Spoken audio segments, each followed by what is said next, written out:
AfterBuzzers, welcome back to our Supergirl After Show. Tonight we're doubling down, talking about Season 3, Episodes 20 and 21, Dark Side of the Moon, and Not Kansas. Stay tuned. You're tuning into the destination for TV superfan discussion, AfterBuzz TV. And now, let the buzz begin. Still love this song. I know, I'm like, this is actually a nice song. And I love the montage that started out this episode tonight, Not Kansas. But if you watched, you couldn't have watched us last week because we were not in studio. So tonight we are talking about 2 episodes, Dark Side of the Moon and Not Kansas. We're going to break everything down for you. But first, I'm Stephanie Wenger. And I'm Lacretia, Lyon, guys. And what did you think about, let's start with tonight's episode. What did you think about it? This was not my favorite episode. I really liked the Argo City stuff, but I felt like the other storyline was a little too on the nose, and it's just a little too fresh.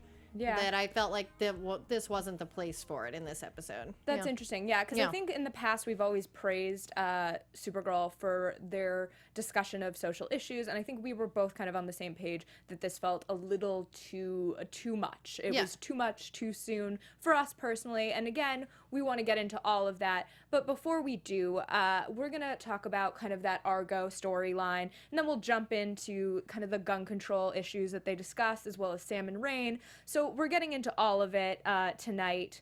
So let's start with Argo. Of course, in Dark Side of the Moon, we saw Kara return to Argo for the first time, and that was, I think, like a really emotional moment for her. Yeah, like, that was the thing, is last week's episode, and, you know, I love the album too, Dark Side of the Moon, was really good, because I really liked, you know, how Kara, you know, felt when she saw her mom. It was very emotional, but in, like, a good way, and, like, she's realizing that she's not alone, and that was very sweet. And I like that in this episode, she got to really go back home and, like, spend some time, and I like that her and Alex's conversation about that, like, and that was really real. And I like that she sort of had the same thing with her mom. You sound like Alex. And her mom was very accepting of Alex, and this other family was very happy. We didn't have a conflict there, so that was why a lot of this was really good for me. I'm like, yeah. Yeah, I felt like last week we just got a taste of what this world was, and I was really excited to see her go back. As sad as I was, for that conversation was actually one of the more heartbreaking in the episode tonight, where she's kind of like, you've taught me so much, I love you, you're more than a sister to me, to Alex, of course. And then she still leaves, and she goes back to Argo. And rather than taking Alex with her, which I feel like I may be the only person, but I kind of wanted her to take Alex with her. Yeah. And everyone who watches our podcast knows I love Mon-El and Kara together. But I was sad to see that sisterly bond kind of break apart, at least momentarily. Yeah, like, it was kind of sad, but I do kind of wonder if maybe Alex couldn't go, like, because it is a different planet. Yeah. So I do kind of wonder if maybe that, like, she'd have to wear, like, a suit. And maybe that's a safety. I didn't totally think about that. Yeah, because that was the only reason I was like, I would agree that it would be great for her to meet her mom and everything, but I'm like, oh, yeah, Alex is human. Maybe she couldn't. I don't know. Yeah, that's a good point. Yeah. Totally. And then, of course, she is talking to Mon-El, and he wants her to get some of their technology so that they can, I think, pull him from the future. Is that correct? Yeah. And then she of course invites him along, which I was kind of charmed by, I have to say. Even though I wanted Alex there, I still love that she, like, brought a partner in crime. Yeah. What did you think about that? Yeah, I liked that it was them, and I liked how accepting his mom, or her mom, was of Mon-El. Like, we didn't have that racist Daxam, like, you know, idea that we had played out too much. Yeah, and I was in season 2, we saw a lot of that. A lot of that. That's why I was like, oh, good, we're not even gonna. Oh, this is Mon-El of Daxam. Hi, like, we didn't even get into that, and I was like, oh, good, like, because times have moved on, and you see that as a society they're still going strong, and I love that Mon-El was there for Kara, because I'm a caramel shipper. Yeah, and I think also to have her meet her childhood friend, who I'm going to have to look at her name again. Is it Thyra? I hope it's I think it was Thara, like Thara? yeah, Okay. or something, or Thora. Yeah, it was, Okay, it was in a the really chat, odd name. in the chat, correct let us, us know if I messed up that name. Sorry, guys, I wrote it down. But she's an Argo peace officer, and you kind of see how different their lives have become. I feel like that happens. That was actually one of the more relatable things I felt like in the episode, was that I think as childhood friends, when you go back home, sometimes you see like your divergent lives. That's not a superhero thing. That's a everybody thing. Well, and too, that was what I think that this episode did really well of making relatable and grounded, versus like the other storylines. Even it was like, oh, because when I go back home, it amazes me like how different my life is than everybody else. Most people are like married, they have kids, like they've lived in the same town, like they have a very different job than I do. And I think it is, that was something where I was like, oh yeah, because if you've ever gone back home from college or whatever, you see everyone makes different life choices, and you end up in different places, but with some friends it's like no time passes, and that's a lot of what we saw with Kara in this. Yeah, and that was the thing, is that was a very human, relatable thing, and that's what I really like about these shows, when you have like these extraordinary characters like Kara, is making her human and relatable, and having this friend and she's like talking to Mon-El, like, what is with that? Like, absolutely. Yeah. And I think also tonight we saw some of her same relationship struggles, that she really does kind of go through what you go through in your 20s, and she's struggling, and I think Mon-El finally kind of getting up the nerve to be like, I want more from you, like I want this. It was something that I know I've been waiting for, certainly, and I was so excited to see, and I thought it was just a really well acted and kind of sweet moment on the show. Yeah, that was the thing, is like they have really good chemistry, which is shocking considering most, there's always that joke, especially like on Friends, like a lot of people saw reference, people who are together in real life have no chemistry on screen. That is not true with them. Yeah, and it's so cute. So cute. And I feel like they shine because we've only got glimpses of them all season together, and in every scene, like I can remember individual scenes of theirs throughout this entire season, which tells me that they're doing something incredibly right. And as you said, their chemistry on and off screen, incredible. And I think there's nothing more you can say about it. They really shine together. Yeah, and we did get an answer. Sophia Fish in the chat says Thara. Okay, so, Thara. Thank you very much. I really appreciate that.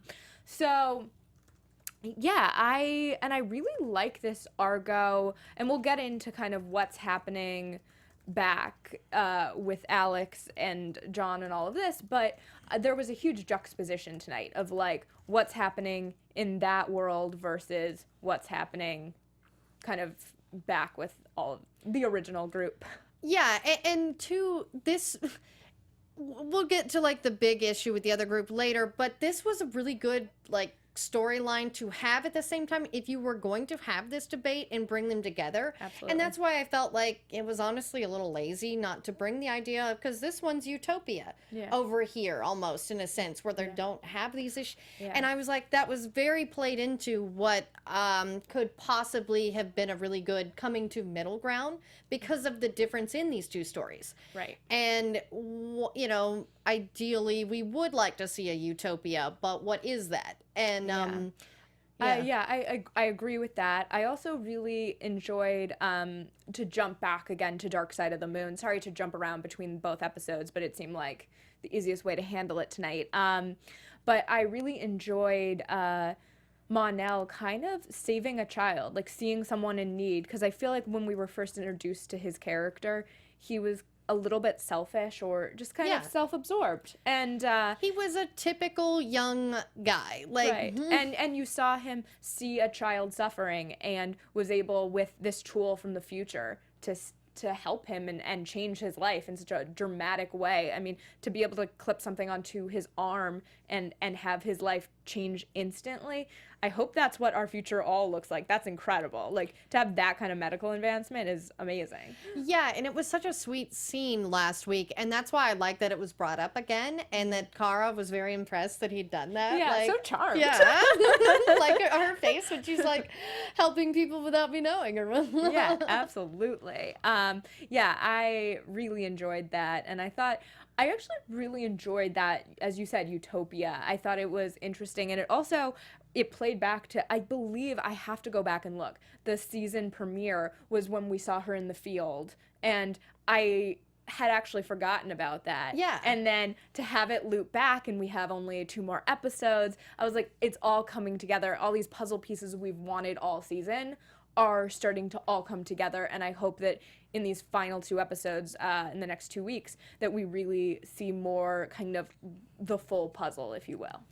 Yeah, and that's one thing I will say is this particular storyline, it is very clear that they've known what they were going to do, and it does show, and everything does track. As I say, I like that, like with you, how they brought back that field scene, and this, they were wearing the same outfits, and it was I was like, oh yeah, even I didn't remember that. Yeah. But same thing with like the cult and the Row and Rain and all that has tied together very nicely, which is sad when some of like the BC stories seem like they just wrote them yesterday. Absolutely. Yeah. With that, before we get into kind of what's happening back with John and the gunman and all of this, we do want to encourage you to go on iTunes, rate, comment, let us know what you're thinking. Are you loving where Supergirl is heading? Are you excited for season 4? I can't believe we're already talking season 4, but you can go on iTunes, SoundCloud, listen. Of course, we're live every week on Monday nights, but we look at all of your comments and comment back. We love hearing from you, and if you have any theories about how this season's going to end, we want to hear them, definitely.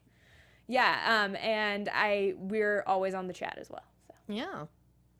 Any fun things from the chat right now, or we'll keep checking if not? Yeah, because the chat here is all fired up. I really like Renji90998's comment that was going back to Thara and relating to that character, which Dave Elmer brought up is, what was it? I think Flamebird? That's a character I'm not as familiar with in the DC Comics. Yeah.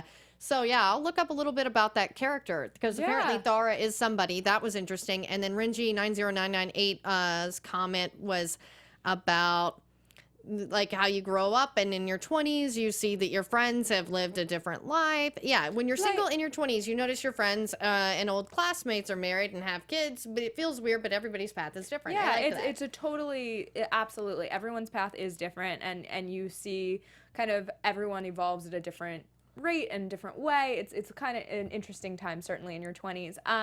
So let's talk about the kind of other half of tonight's episode, not Kansas. So this episode started off with a bank robbery that, or what they thought to be a bank robbery, not to, get too deep into this, but, and they are on the search for a gunman that they think has a unique weapon. They, of course, go to the weapon owner, and they have a discussion about why would he continue to sell this, and he claims he's in a business just like anyone else, and he needs the money, and it's a family business. And you kind of see he's certainly on the pro-gun side of things, and then you see that the whole DEO is super anti-gun, and to the point where later on in the episode, they, in fact, ban gun use from the DEO. Yeah, they ban lethal weapon use, and they use that language, which I do think in like Wynn is still going to be making these products. So I'm not sure, because Alex has like a magnetic gun, right? So like they're still technically guns. So but, lethal guns. But we do want to say that we're not going to get into our own opinions on gun control. There's definitely a time and a place for that, but we want to stick to Supergirl tonight and talking about what happens here on this episode. So that certainly will be the focus in this. Yeah, and this is something before we get too far off of Kara Mon-El, because this is something I didn't notice because I didn't get to this part in Smallville, because I'm pretty sure this happened in maybe... Oh, wait, no, this is in the comics. But Hunger Games fan 032312 says when Caramel pulled a parallel to Clark and Lois. Clark gave Lois the Legion ring, Mon-El gave Kara. Yeah. Yeah. Oh. I'm like, oh, yeah. Yeah, that's a great point. Good catch. Love our chat. Always pointing things out.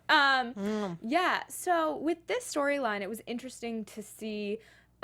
again, it's Supergirl taking on these sorts of social issues that are so important. This one, to me, felt a little bit, as we said when we were watching, a little on the nose for me. Yeah. I wanted it a little more interlaced into a story. It's not that I don't want this topic. I think it's super important and needs to be discussed. This just felt a little bit again, I think it might have been the juxtaposition for me. It was like you had this utopia and then this happening, and it just felt very like cut and dry. Well, and two, with where some of this, you know, talk comes in, and especially sadly where they landed on the topic, it would have been so much more of a good writing technique to initially blend the two stories, because ideally where they come to in the end, not to get too much, you know, because I'm more of a middle of the ground person and I see both sides, but like the idea at the end in Earth would be for more of a utopian society, which we're already seeing in Argo City, you know, is being played that way, but even it's not perfect. I mean, obviously we saw that at the end. It would have been a good idea to blend those two and show that the dangers of, you know, one or the other, and not, you know, very obviously one side. I certainly think that they were trying to show balance in that you had I just totally blanked on it. She had the gun. You know who I'm thinking of. Yeah. Are you blanking on it as well? She had the gun and she was talking to we'll get back to it. Yeah. So like but the gun owner, or the man who was manufacturing the guns, Yes. he was very pro-gun, and then for self-defense, Lena, thank you. Yeah. I don't know where my head is tonight. Lena, that should be very obvious. Yeah. Sorry guys. Lena was also defending gun use, saying that she had one for self-defense, and so I think that in that they were certainly trying to show balance. They were like DEO was very anti-gun and she was very pro. Well, the Lena and James conversation actually was the only one time that I really felt that there was a conversation, but it was very quick. It was like, you know what, when people listen, I think Lena was the one to say, when people listen to each other, we really do come to an understanding. And that is something I really liked, because they disagreed. I mean, Lena had a good point. I have it for self-defense, and I have had to use it to defend myself. Like, and there is obviously a difference in that type of gun that she has, a handgun, and like, you know, automatic weapons. And I just wish that their discussion had been a little bit more nuanced and like didn't say all guns or anything like that. And that was the thing, because Lena made a perfectly sound argument for having a handgun, and she doesn't have superpowers. Yeah, that's really fair. Yeah. I think what I'm interested in getting back to, though, is certainly this conversation of, so James is worried about the gunman and how he got this gun, so he's able to identify him with Wynn's help. I thought that was kind of going back to them, like their bromance. I like that. Which I really enjoy. Every time we get a scene with James and Wynn, I'm a big fan. Yeah, I really liked that while Kara was gone, like, you know, James was like, yeah, I don't have like superhuman hearing, so I gotta like, you know, go patrol the streets. And I liked that they were out there doing that and like trying and still wanting to do their job, and I liked them together. Yeah, I agree with that. And then it was interesting to see John's confrontation. It was John who had the confrontation with the gunman, with Arthur, and that was just an interesting moment for him, because I feel like it's been a moment since we've had him be that like authoritative figure in that way, where he was like, you're gonna need to turn over the gun and give it to me, and you kind of see the mentality behind the gunman in that moment. Yeah, like into like a lot of the what they did in this episode, just,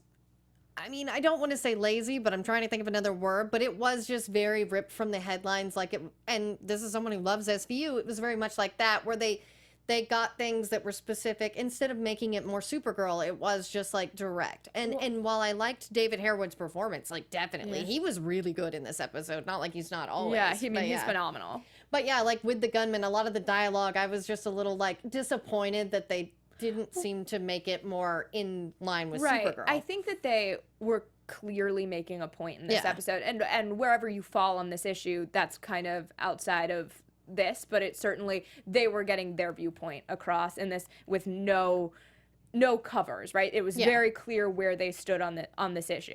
And when Arrow did it, they were a little bit more middle ground. I know that there's been some discussion in the chat of who did it best, I mean, or first, or I mean, and this is something that certainly these comic book shows, they're all taking on these social issues, and I think you can argue that any of them do, for various reasons, do good, bad, indifferent jobs with this. But tonight for Supergirl, I felt like normally they interweave these stories a little more carefully, and this felt a little bit very blatant, especially in that conversation of, I believe it was like the background check and the mental illness. It was very ripped from the headlines. And that's like a conversation that, I mean, with any of these tragedies that we've been having in the U.S., it's certainly come up time and time again about background checks and all of that. And especially when most of these incidents are with kids, and this show is, ideally marketed to these teenagers who are having to deal with this on a day-to-day basis. So maybe I thought it was in poor taste, in my opinion, to make it so on the nose, because I'm like, say if I'm a kid who was at that school and I want to watch Supergirl to maybe escape from that one day, then this did it too, because there's a way to do it. And I thought, I just agree that Arrow did it a little bit less heavy-handed, but I have not seen the Arrow episode. I definitely need to check that out. But I did feel like I understood what they were trying to do, right? That this is an issue that needs to be addressed, and they were doing their best to address it. I just felt like, as you said, sometimes television needs to be an escape, and this was certainly not an escape. It made me think of every tragedy that's been happening, and it's heartbreaking, right? Like, for us who are not even really dealing with this on a daily basis, and it felt like that to me. I can't imagine. Right, like it brings you to watching the news, and sometimes you need a break from the news, and this definitely was not a break. Yeah, like there's some good points here in the chat. Like Davey Elmer brings up, like John talking Arthur down was a direct parallel of Kara talking to Robert down in Human for a day in season 1. Very good point. Yeah, that is good. And then Cam D'Amelio, sorry, I see that it's an I now, said that Supergirl works better when it deals with parallels with immigration, since she's an immigrant, and they do that very well, just like with X-Men and the homosexuality in certain things. Right, absolutely. Like, that's a direct parallel to that. And that's something that's always been within the story, just like with immigration and Supergirl and Superman. So yeah, these have always been a deal, but they always did it really well because they used it as a parallel, not on the nose. Yeah, and I think it's certainly something that we're going to be seeing more of on television and in movies. Like, I think that these issues are, and it's just the way that it's written and what you prefer, right? And so it's interesting. This is a topic, by the way, that we could spend hours on, I feel like, between the two of us. Unfortunately, we don't have time for that tonight, so with that, we're going to transition into talking about a true superhero issue, which is the separation of Sam and Rain. That was really cool. I liked that. Yeah, I did too. I thought it was a very cool special effect for this show. I was like one of those where you're like, you spent real money on this special effect today. And I'm interested to see where they go with the next 2 episodes, because we see Sam reunite with Ruby, which I loved, and such a sweet mothering moment. But I don't think we've seen the end of Rain, especially if you watch the previews for tonight. Yeah, and I kind of loved, like, that singing in the rain is what, like, made her drop the thing. And I'm like, is it because did it say rain or what? Like, that was a little funny note that I noticed at the very end there. And that's why I kind of hate that. I felt like, oh, good, we're having happy family time. They saved Sam. Alex and Sam are going to get together and raise Ruby together in my fantasy little Argo City world there. But that's not what seems to be happening in the next episode. Yeah, no, I don't think so, unfortunately. I think it's going to be more torturous. It looks like Rain is rising, and Sam hopefully doesn't die, but I don't know. It looked like she could. Most of the chat seems to think, I know, I'm like, I've been wanting more, but I know that it's probably not going to happen. I feel like this season finale of this year is going to be a bloodbath, sadly.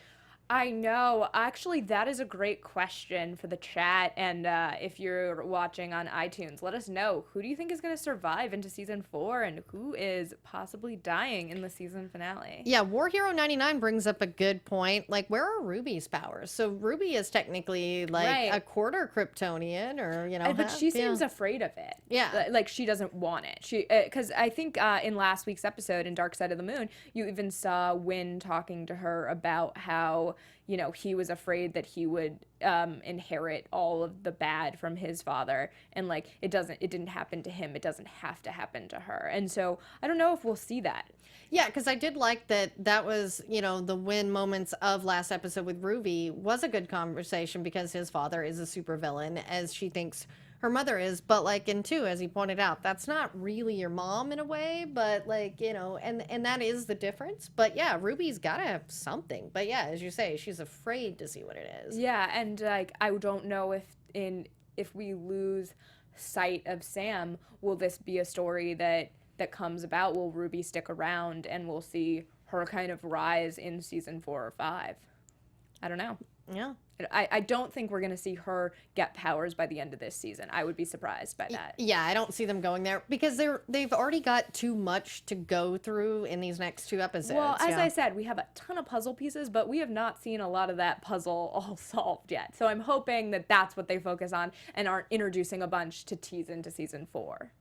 Yeah, because like ZSB Lou, you know, predicts that Ruby will probably unlock them when her mother dies, is their guess. So like, yeah. Yeah, dark, but would be interesting. Yeah, certainly. Yeah. But does that mean she'll get it if Rain dies or just if Sam? I don't know. Like, that's an interesting, because the separation of Sam and Rain, as you guys know, I haven't read a ton about Rain, so I didn't know that was a possibility I thought that they lived one in the same. Yeah. So that was interesting to me tonight. Yeah, and Derek Hogan brought up a good point. We never found out who Ruby's dad was, so I do kind of wonder if that won't be brought up, because I don't see if Sam/Rain or either one or both die, that Ruby's going anywhere, because they've already established this character pretty well in this universe, and it seems like there was a bond with so many characters, so unless she dies, I see her coming back. Yeah. And so let's talk about Alex, and kind of Sam's happiness was her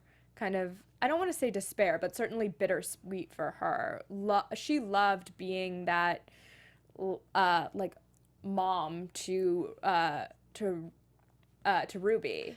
Yeah, and to Alex being the bigger sister and taking care of Kara, you just have that need. I know as the older sibling, you do like to nurture. I mean, why do you guys think I'm friends with Lex? He's just like my little brother away from home. I'm like, we all miss Lex. We love Lex. But yeah, like you do have that need. So I very much relate to that part of the character. It's like you want to be that big sister. And absolutely, you yeah. And she, even by the end of the episode, she's looking at adoption sites, because this has been a storyline all season. She wants to be a mother. She really wants that for herself, and so I assume that will in fact be a season 4 storyline, that she will go through the adoption process and what that looks like. Yeah, because I really liked too the way that they did that at the end of the episode with Alex sort of sitting down the booze to be like, you know what, I'm doing this to feel it was very much like, because I can very much relate to that, you're using that to fill a hole, and she's like, I know what I want, and then she just goes on there. And I think that like this was the most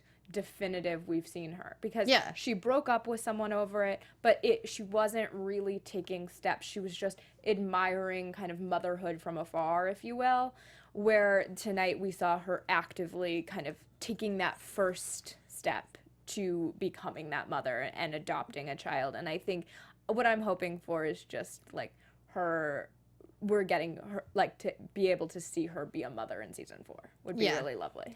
Yeah, and that's why I'm like, you know, not to get too predictory, but I do feel like something will be in that line. Yeah, I hope so.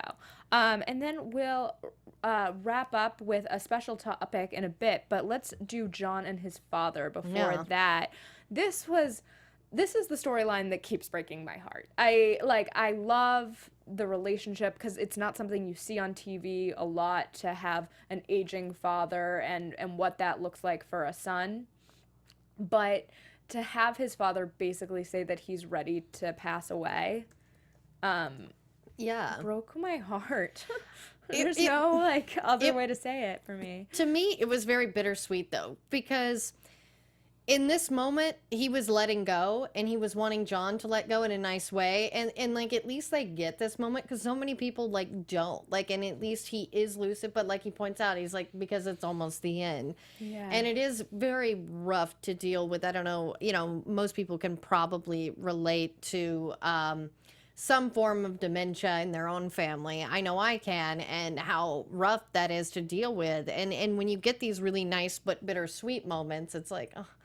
Yeah, I agree, and I want him to pass that knowledge along, and he says that that's what he wants. He wants that moment, and I think by the end of the episode, John is more accepting of that. But at first, he does what I think a lot of people do, which is like, no, like, you'll be here for a long time, because they're just starting to rebuild their relationship. They've been together for a few months, or maybe now like 6 months. Yeah. And I just want more of this. I'm sad to see that. I feel like he's certainly, I don't know. I hope his father makes it to season 4, but I don't know that that's actually what's happening. Yeah, I love Carl Lumley. I mean, he Yeah. was like the cartoon Martian Manhunter, and some of the best cartoons there. And so it's cool to see them play father and son, because as I say, David Harewood, especially in this episode, is such a good actor, and the way that they play off one another is amazing. And especially with their little family with Alex, I like that. Like, yeah, I agree with you. So let's do our special topic, and then we'll go into some predictions, even though we've been predicting all episode. yeah, so like I did a little bit on Argo City because I wasn't like that familiar with this particular storyline. I didn't realize that there was part of Krypton that was still there, and I know that I forgot to mention Selena up at the top. Yeah. And what goes along with that. I was not expecting, this storyline. As with a lot of the chat, this came out of nowhere, and this Argo City apparently, has a lot of history in the comics. It was, one of the 3 principal city-states located on the continent of Lurven on the planet, which Krypton, Kandor, and Kryptonopolis, I can't say that. But yeah, and, as it said, like in 1938, a large portion of it, it was surrounding Argo City just vanished and, of course, exploded. But this was the part that was saved. But now it no longer revolves around the star of Rao. So I guess that sort of explains, like, a lot of the difference in their powers and things like that. So, yeah, I found that really interesting. I feel like every time we peel back and kind of compare to the comic books, it's always so fascinating. And it's something that we certainly want to do more of. So, but I love this kind of backstory of Argo City, because it was new to me, certainly. Yeah, I mean, and in post, crisis, it says, Zor-El and Alura were both alive with teenage Kara. So yeah, that's a different take. Yeah, definitely. That is very different. Yeah, all right. because I was surprised that they made Zor-El dead, but this is very much like, the mother-daughter sort of moments, because we are into, I feel like, we didn't really need a father figure because we have Jean, and I don't think Jean is going anywhere. Yeah. And being as we don't really see their mother, as much on the show, that this did make sense to maybe just make it Allura. Yeah, I agree with that. I think that sometimes in order to make a TV show work, you kind of have to simplify down. You can't have it be so complicated. You just want to be able to be like mother figure, father figure. Okay, here it is. And I think that they do really well on this show, certainly, is making all of this comic book lore come together in, a 45-minute show. I think that's so interesting. I'll have to read more about it, and definitely, can you tweet a link to that? Yeah. Okay, cool. Let's do that. We'll tweet more about it, but let's jump into predictions. And now, your AFTERBUZZ TV predictions.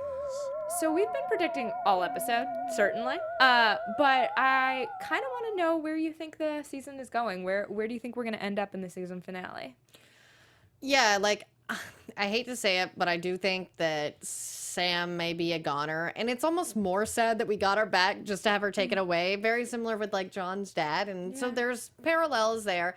But I do feel like Ruby will be going with Alex and Lena, and, as you see, because Alex is ready. Like, she put down the whiskey and she went to the adoption site. That's when you know you're ready. Clearly, that's when you know. I think that we're gonna see kind of the rise of Ruby in season 4. I do think that, like, we have not seen the end of Ruby, and we're probably, for good, maybe she, will be with Alex more, and also probably the bad, maybe exploring a bit of her powers and what that looks like as, her mother's reign. Yeah, like in War Hero 99, I know that like he said, maybe like General Zod is Ruby's dad. That would be interesting. That would be certainly very interesting. Or maybe Lex is Ruby's dad, and I'm like, Lex Luthor or Lex Michael? Like, I was like, either one is funny to me, but yeah, I'm thinking that this person means Lex Luthor. Lex Luthor, but Lex Michael also a real possibility. Yeah, I know, because there was talk that he was Prometheus on Arrow for a while. There so you go. like, you know, maybe you mean that, Lex. Yeah, and I'm interested to see how Lena and James end up. They seemed like they could be going through a tiff tonight. I don't know. I hope that they are. I thought they came to like an understanding. Yeah, but I think that this is the first time we've seen them kind of have a rough patch, or maybe a little bit with him lying to her. But like, it feels like they're going through a rough moment. So I'm interested to see in the season finale where that goes. And of course, I want more Mon-El and Kara always. Yeah, because I do feel like someone important is going to die, and that's what I fear about Jimmy, just because that would affect really everybody, and he's been there since season 1 and 2. If they are going to keep pushing Lena and Supergirl apart, if that's the idea, that would be where I see they go. But who knows, because I haven't seen any, talk about who it is, but there's a lot of talk about, someone on the main cast. Certainly, that has been a big piece of kind of gossip for the last, I feel like, few months even. But I'm excited to see where that goes and kind of where all these other storylines get tied up by the end of season 3. But thank you so much for watching and hanging out with us. Let us know what you're thinking in the comments. We always read them. We love hearing from you. You can find AfterBuzz at AfterBuzz TV, and you can find me on Twitter, Instagram, and all over the internet at Stephanie Wenger. And I'm Lacretia Lyon, guys. You can always find me at LACRETIALYON anywhere on the internet, since there is only one. And download my podcast, Mrs. Brightside, with new episodes every Tuesday. That's your CBT on CBD. And then The Red Room, which is your horror news source. All those can be found on iTunes, Stitcher, Google Play, and Podbean for now, and more to come. All right, see you all next week for more Supergirl. Have a good one. Bye. From executive producers Maria Menounos, Kevin Undergaro, Phil Svitek, and the entire AfterBuzz TV staff, we would like to thank you for listening to the AfterBuzz TV network. To watch or listen to other after shows and post comments or questions, be sure to visit AfterBuzzTV.com. I'm Sir Richard Wentworth, and this has been a presentation of AfterBuzz TV. Buzz you later. The views expressed herein are those of the host only and do not necessarily reflect the views of AfterBuzz TV or its owners or principals.